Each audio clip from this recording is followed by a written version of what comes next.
अस्सलाम वालेकुम। आज की वीडियो में हम क्या कहते हैं फीमेल सेक्स हार्मोन्स जो होते हैं जिसमें आपका एस्ट्रोजन और प्रोजेस्टेरोन आ जाता है एंड हम बाद में क्या कहते हैं इस वाली वीडियो में हम रिलैक्सिंग की भी बात करेंगे। तो होता क्या है, जो एस्ट्रोजेंस हैं आपके बेसिकली एस्ट्रोजेंस कहाँ से सिक्रीट होते हैं। सबसे पहले हम एस्ट्रोजेंस की बात कर लेते हैं। 3 तरह के एस्ट्रोजेंस होते हैं जिसमें से जो बीटा एस्ट्राडायोल है वो काफ़ी आपका इंपॉर्टेंट है क्योंकि सबसे जो मोस्ट पोटेंट है आपका वो बीटा एस्ट्राडायोल ही है।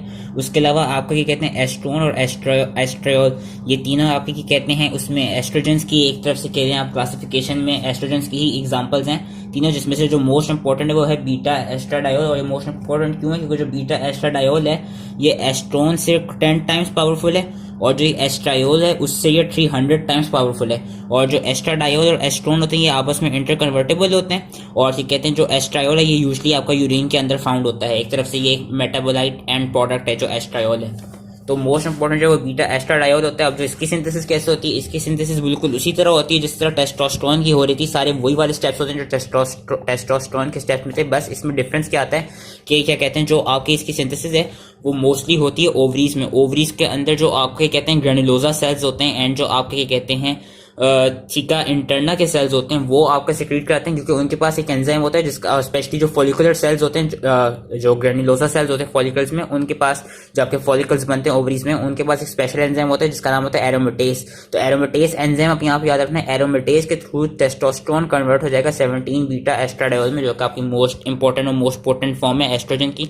उसके अलावा कुछ एस्ट्रोन किस तरह बनते हैं, एरोमेटेस आपका क्या कहते हैं या आपका एंडोस्टेनिडायोन पे भी ऐड कर सकता है जिसकी वजह से एंडोस्टेनिडायोन से एस्ट्रोन कहते हैं कन्वर्ट हो जाते हैं with the help of this enzyme aromatase. और बाकी फिर एस्ट्रोन क्या कहते हैं एस्ट्रायोल में कन्वर्ट हो जाते हैं with the help of 16 alpha hydroxylase. इस टाइप की क्या कहते हैं इस स्टेप को अगर याद ना भी रखें तो कोई इतना प्रॉब्लम नहीं, लेकिन मेन ये पता होना चाहिए कि जो 17 बीटा एस्ट्राडायोल है ये टेस्टोस्टेरोन से बनता है। एरोमेटेस जो एंजाइम है इसका आपने क्या कहते हैं नाम याद रखना है। अब होता है कि estrogen since it is also steroidal hormone, तो जो इसकी मैकेनिज्म ऑफ एक्शन था वो बिल्कुल वही होता है जिस तरह मेल्स में जिस तरह बाकी जितने भी स्टीरॉयडल हार्मोन्स होते हैं उनका होता है कि जो इसके रिसेप्टर्स हैं वो आपके पाए जाते हैं साइटोसोल या न्यूक्लियस के अंदर। अगेन वहीं पे जाके ये ऐड करेंगे हार्मोन रिसेप्टर कॉम्प्लेक्स, जाके एक हार्मोन रिस्पॉन्स एलिमेंट पे जाएगा जिससे then through transcription and translation different proteins बन जाएंगी। इसके मेटाबॉलिक फंक्शंस क्या हैं और इसके रोल्स क्या हैं एस्ट्रोजेंस के, ये क्या कहते हैं कुछ रोल्स हैं जो कि हमें याद रखने।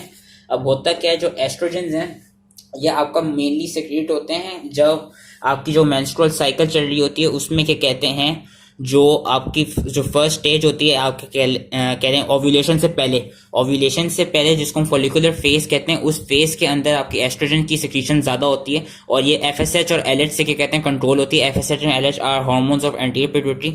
तो मेटाबॉलिक रोल्स के एस्ट्रोजन के बेसिकली जो एस्ट्रोजन होते हैं एक तो वो क्योंकि ये क्या कहते हैं ओव्यूलेशन से पहले हो रही होती है तो जो वेजाइना का एपिथेलियम है और जो एंडोमेट्रियम है उसके अंदर ये ग्लाइकोजन की क्या कहते हैं कॉन्सेंट्रेशन को इंक्रीज कर रहे होते हैं। साथ साथ इनके अंदर एल्कलाइन फॉस्फेटेस की एक्टिविटी भी इंक्रीज हुई भी होती है। और करते क्या है कि क्योंकि ये ग्लाइकोजन की लेवल को बढ़ाते हैं तो वहां पे जो बैक्टीरियल फ्लोरा है, जो बैक्टीरिया प्रेजेंट है वेजाइना के अंदर, वो उसको यूज करके लैक्टिक एसिड प्रोड्यूस करता है और जिसकी वजह से जिस लैक्टिक एसिड की वजह से जो आपका वेजाइना का जो एनवायरनमेंट होता है वो एसिडिक होता है। वेजाइना की जो अंदर की क्या कहते हैं सिक्रीशंस होती हैं, जो एनवायरनमेंट है वो एसिडिक इसीलिए होती है क्योंकि जो वहाँ का बैक्टीरियल फ्लोरा और फौना है वो क्या कहते हैं वहां पे जो ग्लाइकोजन प्रेजेंट है उसको क्या कहते हैं एक तरफ से मेटाबोलाइज करके लैक्टिक एसिड में प्रोड्यूस करेगा।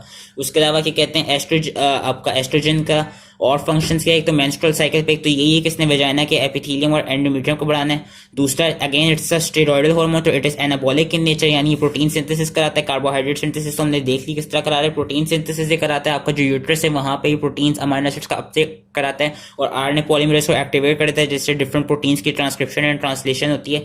लेकिन जो इसका मोस्ट इंपॉर्टेंट जो क्या कहते हैं इफेक्ट जो आपने याद रखना है वो ये है कि एस्ट्रोजेंस आपके क्या कहते हैं कैल्शियम और फॉस्फेट लेवल्स को आपके क्या कहते हैं डिपॉजिट कराते हैं क्या कहते हैं कैल्शियम एंड फॉस्फेट के लेवल्स को ये डिपॉजिट कराते हैं बोन्स में, जिसकी वजह से जो इसका एस्ट्रोजन का मेन जो रोल है इट इज हाइपर कैल्शियमिक रोल भी है और हाइपर फॉस्फेटिमिक रोल भी है कि ये क्या कहते हैं कैल्सिफिकेशन और ऑसिफिकेशन कराते हैं बोन्स की।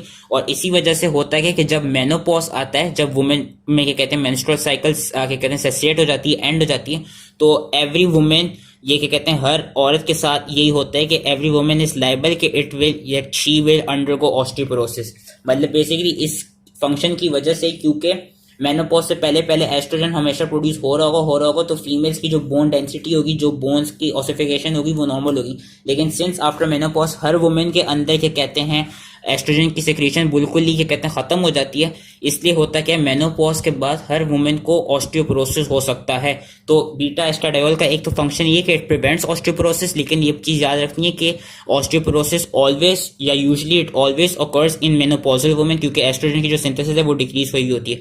तो ये इसका इंपॉर्टेंट फंक्शन था। उसके साथ साथ जो हमें एक और इंपॉर्टेंट फंक्शन याद रखना है कि जो आपका एस्ट्रोजन है इट इज अ लाइपोट्रोपिक हार्मोन, यानी ये क्या कहते हैं एक्युमुलेशन ऑफ फैट्स को लिवर के अंदर डिक्रीज कराता है। लेकिन ये क्या कहते हैं एनाबॉलिक है, तो कुछ हद तक आपके कहते हैं लाइपोजेनेसिस कराता है। उसके अलावा ये क्या कराता है, इसके पास कोलेस्ट्रॉल लोअरिंग इफेक्ट है। ये जो आपके कहते हैं एलडीएल है और जो लाइपोप्रोटीन होती है एलडीएल जो कोलेस्ट्रॉल को ट्रांसपोर्ट करती है उसकी कहते हैं सिंथेसिस को डिक्रीज करता है, वेरएस एचडीएल लेवल्स को बढ़ाता है। एस्ट्रोजन की खास बात क्या है कि कोलेस्ट्रॉल के लेवल्स को लो करता है। लो किस तरह करता है कि जो प्लाज्मा के अंदर बीटा लाइपोप्रोटीन एलडीएल होती है उसको डिक्रीज करता है। इसीलिए जो जितनी भी यंग वुमेन होती हैं जो कि कहते हैं अपनी रिप्रोडक्टिव एज में होती हैं उनके पास मायोकार्डियल इन्फार्क्शन या एथेरोस्क्लेरोसिस के चांसेस काफी कम होते हैं, क्योंकि एस्ट्रोजन का जो एक मेन फंक्शन है वो यही है कि वो कोलेस्ट्रॉल लोअरिंग इफेक्ट है। तो जो दो इसके मेन फंक्शन याद रखने हैं एस्ट्रोजन के, हमें याद रखने कि एक तो वो ऑस्टियोपोरोसिस को प्रिवेंट करते हैं। क्यों? क्योंकि वो बोन्स का जो मैट्रिक्स है उसके अंदर कैल्शियम और फॉस्फेट के जो आयंस है उनको ज्यादा से ज्यादा डिपॉजिट कराएगा। दूसरा, इसने क्या कहते हैं जो यंग वुमेन है जिनमें एस्ट्रोजन ज्यादा सिक्रीट हो है, जो अभी रिप्रोडक्टिव एज में उनके पास कोलेस्ट्रॉल लोअर, उनके पास क्योंकि एस्ट्रोजन का फंक्शन कोलेस्ट्रॉल लोअरिंग इफेक्ट है, इसलिए क्या कहते हैं फीमेल्स में, उन फीमेल्स में जो अभी रिप्रोडक्टिव एज में है उनकी क्या कहते हैं काफी कम चांस होते हैं उनको मायोकार्डियल इन्फेक्शन या किसी भी कार्डियोवैस्कुलर रिलेटेड डिजीज का। आखिरी जो इसका फंक्शन है जो कि इंपॉर्टेंट है वो ये है कि ये ट्रांस हाइड्रोजनेशन रिएक्शन में क्या कहते हैं एज अ कह लें ट्रांस हाइड्रोजन रिएक्शन में ऐसा को फैक्टर यूज होता है क्या है कि ट्रांस हाइड्रोजनेशन रिएक्शन में होता क्या है आपका एनएडीपीएच, क्योंकि बॉडी के अंदर एनएडीपी की कम वो होती है क्या कहते हैं लेवल्स होते हैं, तो एनएडीपीएच जो है वो एस्ट्रोजन का एज अ को फैक्टर यूज करके थ्रू ट्रांस हाइड्रोजनेस एंजाइम के थ्रू एनएडीपीएच को कन्वर्ट करते हैं एनएडी में। या अगर तो एनएडीपी की कंसंट्रेशन ज्यादा हो तो NADP with the help of estrogen and transhydrogenase convert हो जाएगी एनएडीपीएच प्लस एचपीएस में। लेकिन मैंने कहा सिंस बॉडी के अंदर एनएडीपी की कंसंट्रेशन कम होती है तो इसलिए ज्यादातर जो ट्रांस हाइड्रोजनेशन रिएक्शन है वो इसी स्टेप में हो रहा था कि एनएडीपीएच कन्वर्ट हो रहा था एनएडीपी में।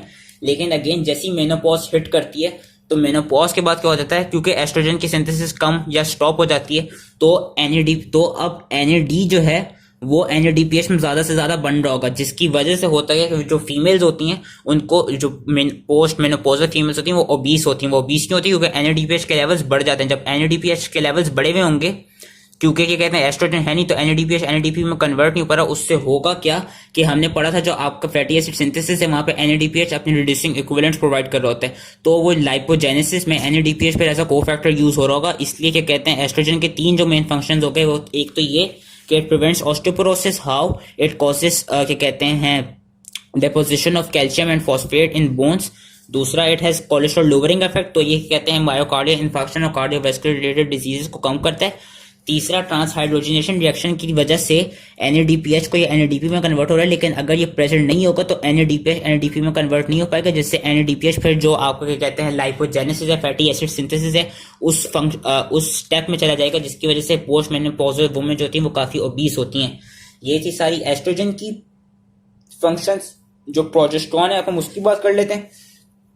प्रोजेस्टेरॉन का आपने याद रखना है कि जो एस्ट्रोजन था जो मेंस्ट्रुअल साइकिल होती है उसके जो ओव्यूलेशन होती है वो उससे पहले सिक्रीट हो रहा होता है, वेयर जो प्रोजेस्टेरॉन होता है वो ओव्यूलेशन के बाद सिक्रीट होता है एंड ऑफ मेंस्ट्रुअल साइकिल तक, अनटिल के कहते हैं या तो प्रेगनेंसी होती है या नहीं होती, क्योंकि प्रोजेस्टेरॉन आपका मेनली आपका प्रोजेस्टेरॉन जो है वो प्रेगनेंसी का हार्मोन है और ये प्रोड्यूस इससे होता है कि जब आपका ग्राफियन फॉलिकल बर्स्ट हो जाता है ओव्यूलेशन के थ्रू और वो क्या कहते हैं ओवम को रिलीज कर देता है, फिर वो ग्राफियन फॉलिकल कन्वर्ट हो जाता है कॉर्पस ल्यूटियम में। वो कॉर्पस ल्यूटियम आपको प्रोजेस्टेरॉन सिक्रीट करता रहता है एंड अगर तो आपकी क्या कहते हैं वो हो जाए फर्टिलाइजेशन हो जाए एंड देन प्रेगनेंसी हो जाए तो प्रेगनेंसी की फॉर्म में होगा जो प्लासेंटा बनेगा, प्लासेंटा आपका प्रोजेस्टेरॉन प्रोड्यूस करता रहता है। अब प्रोजेस्टेरॉन की सिंथेसिस कहाँ का होती है? हमने अभी पिछली क्या कहते हैं वीडियोस में जिस तरह टेस्टोस्टेरोन की वीडियो भी देखी हमने, जिस तरह हमने जितनी भी स्टेरॉयडल हार्मोन्स थे ग्लूकोकॉर्टिकॉइड्स मिनरल कॉर्टिकॉइड्स वहां सब में देखा था कि प्रोजेस्टेरॉन से ही क्या कहते हैं आगे जाकर सारे हार्मोन्स बन रहे थे। तो प्रोजेस्टेरॉन की क्या कहते हैं सिंथेसिस एक तो एड्रीनल ग्लैंड में होती है, दूसरा इसकी टेस्टिस में भी होती है, क्योंकि हमने टेस्टिस में भी पढ़ा था कि कहते हैं जो प्रोजेस्टेरॉन था वो आगे जाके आपका क्या कहते हैं एंड्रोस्टेन ये वाला स्टेप कि प्रोजेस्टेरॉन आगे जाके एंड्रोस्टेनिडायोन बना रहा था, फिर एंड्रोस्टेनिडायोन से टेस्टोस्टेरोन बन रहा था। और क्या कहते हैं, हमने ग्लूकोकॉर्टिकॉइड्स एंड मिनरलोकॉर्टिकॉइड्स की वीडियो में भी पढ़ा है कि जो आपका प्रोजेस्टेरॉन होता है, फिर प्रोजेस्टेरॉन से ही आगे जाके सारे वो रिलेटेड आप क्या कहते हैं हार्मोन्स बनते हैं, जिस तरह से एल्डोस्टेरोन बन रहा है प्रोजेस्टेरॉन से ही। और फिर आपका जो ग्लूकोकॉर्टिकॉइड्स है जिसमें आपको कॉर्टिसोल आता है, उसमें भी हमने देखा था कि प्रोजेस्टेरॉन आ रहा था, फिर प्रोजेस्टेरॉन ही आगे जाके फिर जो हार्मोन है उसको बना देता है। तो ये एड्रीनल ग्लैंड्स में होता है, से सेक्रेट होता है, प्लासेंटा के अंदर से सेक्रेट होता है, कॉर्पस ल्यूटियम में से सेक्रेट करता है। दूसरा आपका क्या कहते हैं टेस्टिस एंड वही ओवरीज में कॉर्पस ल्यूटियम होते हैं, वो सेक्रेट करती हैं। प्रोजेस्टेरॉन के फंक्शंस क्या हैं, क्योंकि प्रोजेस्टेरॉन ने बेसिकली प्रेगनेंसी का हार्मोन है, तो इसने क्या कराना है, इसने सिर्फ उसको जो आपका क्या कहते हैं यूट्रस का जो एंडोमेट्रियम है उसको रेडी कराना है इम्प्लांटेशन के लिए। तो वो जो एक तरफ से जो उसके एस्ट्रोजन के फंक्शन थे ना, वो उनको और बढ़ा देगा। क्या करेगा, it will cause extensive development of endometrium preparing uterus for the embedding of, क्योंकि वो उसकी इम्प्लांटेशन के लिए उसको रेडी कर रहा होता है एंडोमेट्रियम को। दूसरा क्या कराता है कि वहां पे ज्यादा इंक्रीज कर देता है कार्बोहाइड्रेट मेटाबॉलिज्म को, फैट मेटाबॉलिज्म को, और क्या कहते हैं एल्कलाइन फॉस्फेटेज एक्टिविटी को डिक्रीज कर देता है। इन सारे फंक्शन से होता है कि ज्यादा ग्लाइकोजन, ज्यादा न्यूट्रिएंट्स वहां पे प्रेजेंट होंगे, ताकि जब आपकी एम्ब्रियो आके इम्प्लांट करे तो उसके पास वहां पे उस एंडोमेट्रियल लाइनिंग के अंदर क्या कहते हैं ग्लाइकोजन और फैट्स के स्टोरेज, वो न्यूट्रिएंट्स की सोर्सेज हो जिनको वो एज एनर्जी यूज कर सके। दूसरा इसका प्रेगनेंसी कह रहा हूँ, प्रोजेस्टेरॉन का अपने फंक्शन याद रखना कि एक तरफ से बेसल मेटाबॉलिक रेट को बढ़ा देता है, और इसीलिए क्योंकि ये ओव्यूलेशन के बाद आपका प्रोड्यूस सबसे ज्यादा होता है, तो ओव्यूलेशन के दौरान देखा जाता है कि जो फीमेल का जो टेम्परेचर है वो अबाउट 1.5 to 2 डिग्रीज बढ़ा हुआ होता है ओव्यूलेशन के दौरान। और ये होता है क्यों, ये प्रोजेस्टेरॉन की वजह से ही होता है। और इसका एक और क्या हार्मोन है, क्योंकि अगेन इसने प्रेगनेंसी के लिए रेडी करना है आपकी फीमेल की बॉडी को, तो मेमोरी ग्लैंड्स को भी स्टिमुलेट करते हैं कि मेमोरी ग्लैंड्स में ज्यादा से ज्यादा एल्वेलर सिस्टम्स की डेवलपमेंट होती है, क्योंकि वो उनको एक तरफ से क्या कहते हैं लैक्टेशन के लिए भी रेडी कर रहा होता है। तो ये थे सारे प्रोजेस्टेरॉन के फंक्शंस। उसके बाद हम जो लास्ट हार्मोन पढ़ रहे हैं वो हम पढ़ रहे हैं रिलैक्सिन। रिलैक्सिन बेसिकली नाम से पता चल रहा है कि रिलैक्सिन मतलब ये किसी चीज को रिलैक्स करा रहा है। ये प्रिंसिपली ये आपका प्रोड्यूस कहाँ से होता है, ये रिप्रोडक्ट जो आपके क्या कहते हैं टिश्यूज एंड रिप्रोडक्टिव सिस्टम के वहां से प्रोड्यूस होता है, और ये ड्यूरिंग प्रेगनेंसी प्रोड्यूस होता है। और इसका मेन प्रिंसिपल फंक्शन क्या है, क्या कहते हैं रिलैक्सिन। तो ये जो प्यूबिक सिंथेसिस है ना, और जो यूट्रस है, यूट्राइन लाइनिंग है, उसको एक तरफ से ये रिलैक्स कराएगा, ताकि जब क्या कहते हैं डिलीवरी का टाइम है, जब चाइल्ड बर्थ का टाइम है, तो आपका जो डिलीवरी हो, जो बर्थ हो, वो इजीली लेस पेनफुल हो सके। यही बस रिलैक्सन का फंक्शन है। और ये प्रिंसिपली कॉर्पस ल्यूटियम और क्या कहते हैं प्लासेंटा से सीक्रेट होता है। और जो इसके मेटाबॉलिक रोल्स हैं वो बस ये दो ही हैं जो ज्यादा इंपॉर्टेंट है, कि it increases the vascularity of the connective tissue of the synthesis, pubic synthesis की बात हो रही है, followed by inhibition of water dissolution and splitting of collagen fibers and disorganization of the fiber structure.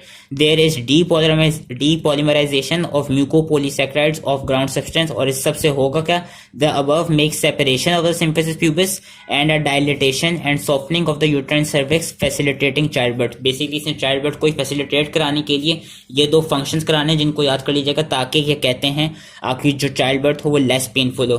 तो that was it. I hope ये easily समझ में आ गया एस्ट्रोजन, प्रोजेस्टेरॉन एंड रिलैक्सिन की स्टोरी, एंड थैंक यू।